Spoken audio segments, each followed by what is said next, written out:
Greeting everyone. This is Khalid Baba, a PhD student at Mohammed VI School of Engineering at Rabat in Morocco. And I'm glad to attend the computing conference this year, even in virtually.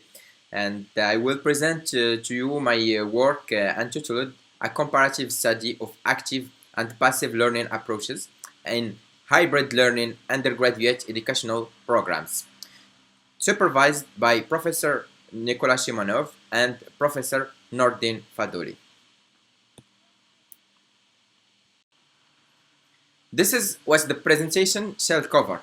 The first part is the introduction, where I will focus on the problematic and literature review, followed by the methodology, where I will present to you how we conduct a quantitative and qualitative study. The third part is the experimentation, where I will show you how we select the population and I will share with you the results. Finally, we will open the discussion to answer your questions. This study is devoted to teachers who are working in active or passive learning. Our main goal is to compare between two approaches, active and passive learning. We will compare them based in four factors: workload from student perspective, rhythm, dynamic of teachers, and teaching approaches. So, what is our problematic? We try to understand in this study how we learn and how this process works in our brain. The second problem is what is the learning improvement factor and how we can enhance learning. Finally, which is more efficient in this context, the active or passive learning? The field that can give us answers and insights about the process of learning is neurology. A neuroscience professor called Edward Ratzer conducted a study which shows that in learning situations, neuronal connections are created, as shown here in the video. Another researcher called Celeste Campbell gave a definition to this phenomenon, and I quote, "It refers to the physiological changes in the brain that happen as the result of our interaction with our environment. This dynamic process allows us to learn," and I want to highlight the verb learn. Learn and adapt to different situations or experiences. The second factor is how can tests improve memorization. In a study conducted by Zaromb and Reidegger, students are divided into three groups, where the first one attends 8 classes and with 0 tests. The second one attends 6 classes and take 2 tests. And the last one takes 4 classes and 4 tests.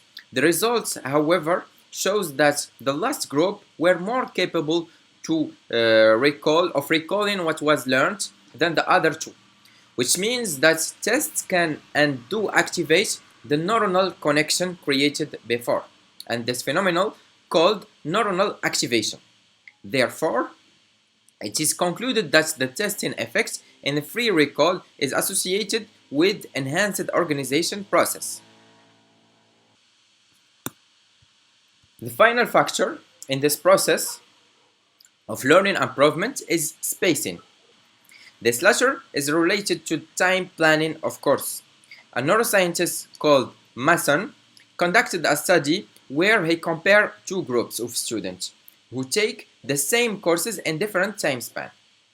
The first group takes a 4-hour study courses continuously, while the other take it in 4 divided sessions.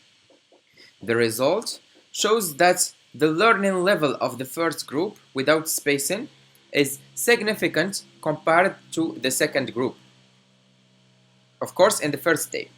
However, when the second group finished the 4 hours study, their learning level was enhanced compared to the first one. On the other hand, the level of forgetfulness was significantly reduced for those who used spacing compared to the group without spacing. Concerning the methodology, I will start by proposing a typology of pedagogical approaches. After that, I will give a modelization of learning by doing approaches, which is a member of active learning family, followed by identification of 4 factors: workload in students' perspective, rhythm, dynamic of teachers, of course, and teaching methods. Right after, we will conduct a survey using quantity and qualitative study. Finally, I will generate the result. Learning approaches are divided into 2 big families: active and passive learning. The first one serves to ensure that each student has a voice in their own learning, thus maximizing student engagement over the course of the school day, while the passive learning is a method where students receive information from the instructor and internalize it. The active learning is conducted using multiple pedagogical methods and approaches, like case-based learning, project-based learning, problem-based learning, and experimental learning, which is identified here in our study as learning by doing approach. I will give an illustration of how this latter is used in the context of our university in the next slide. In the Mohammed VI Polytechnic University, and especially in Emin School of Industrial Management, the learning by doing take a big part in the educational process. In experimental physics, the instructor, Mr. Abdel Fattah Al-Habib, followed the scientific approach to teach.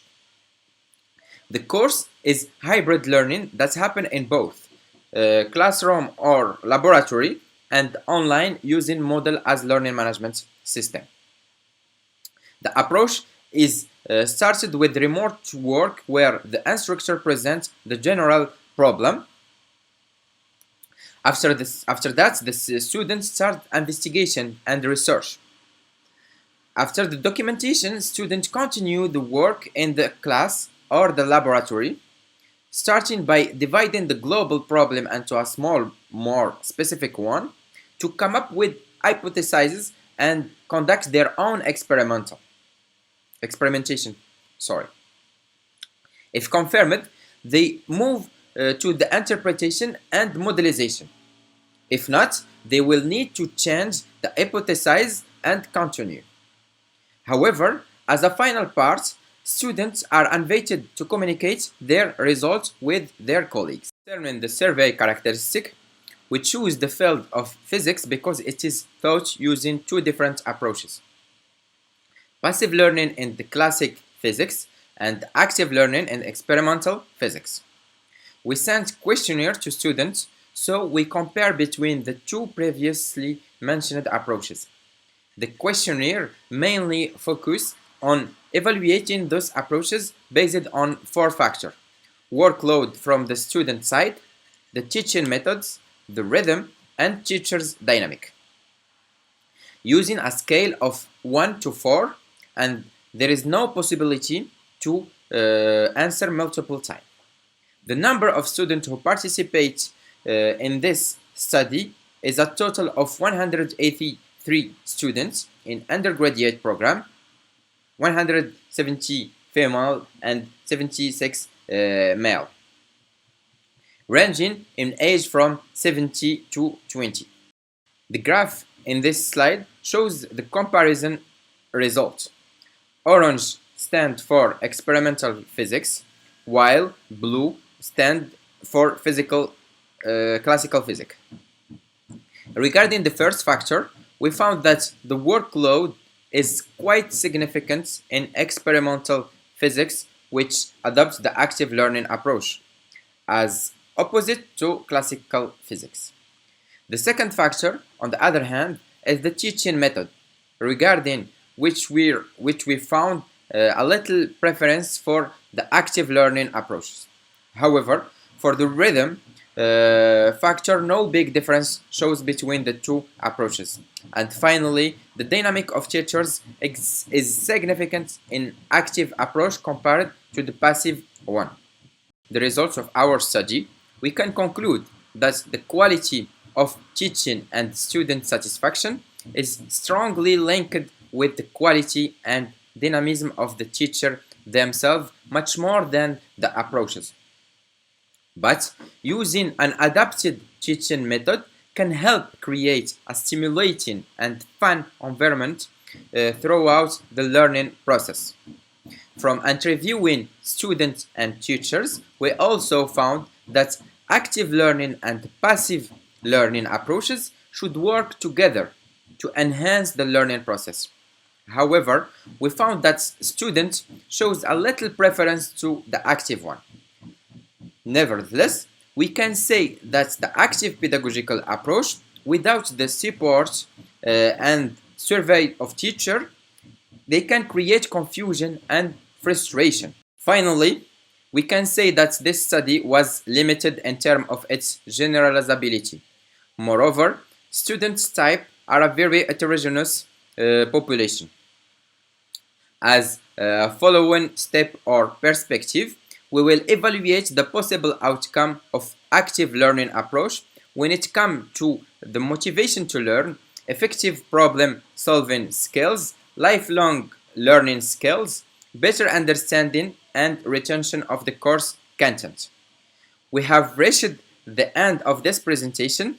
Please consider contacting me for any inquiry, and if you have any further demand or question, please contact me via email or my number shown here in the slide. Thank you for your attention.